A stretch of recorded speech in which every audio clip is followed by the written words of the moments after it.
تازه خبر دوستانو په سلامونو مو هرکلی کوم. دوستانو تاسو به ډاکټر فوزیه احمدزی پیژنئ چې نن سبا په ټولنیزو رسنیو کې ډیر راج دی او ډیر مشهوره شوې ده او نن سبا کې د خبرونو سرټکي ګرځېدلې ده. هغه ځکه دوستانو چې دې زموږ او ستاسو د دین سپکاوی کړی دی او کوي، عالمانو پسې خبرې کوي، کله یو څه او کله بل څه وایي. نو دوستانو تاسو ته به بهتره معلومه ده چې ډاکټر فوزیه احمدزی په امریکا کې اوسیږي او هلته دا کارونه ترسره کوي. څو موده وړاندې چې د الله جل جلاله پاک قرآن یې هم وسوځاوه او د هغې بې حرمتۍ او سپکاوی وکړ او کړی ده. دوستانو تاسو ته به بهتره معلومه ده چې په بهر ملکونو کې ډیر داسې مذهبونه شته چې هر قسم خلک پکې اوسیږي. هغه یهودیان هم دي، مسلمانان هم دي، ډیر خلک شته چې مختلفو مذهبونه دي او په هغو مذهبونو کې اوسیږي. خو د هغوی یو قانون دی چې تاسې بالکل د بل مذهب سپکاوی نشئ کولی.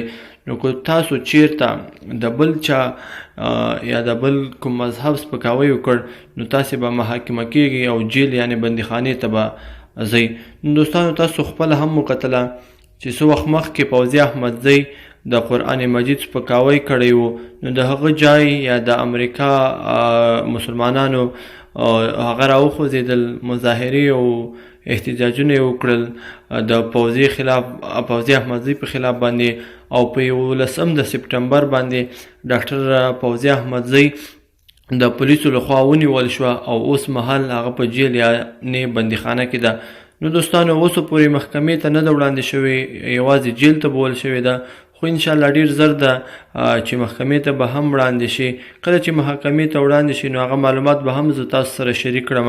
نو دوستانو موږ سره واوسیږئ، زموږ دغه چینل سبسکرایب کړئ، انشاءالله د محاکمې خبر به هم زر تر زره د سره شریکوم او دغه ویډیو هم د سره لایک کړئ او نور دوستان سره هم شیر کړئ تر څو هغوی هم ورڅخه خبردار شي. مننه دوستانو چې ویډیو مو تر پایه راسره وکتل.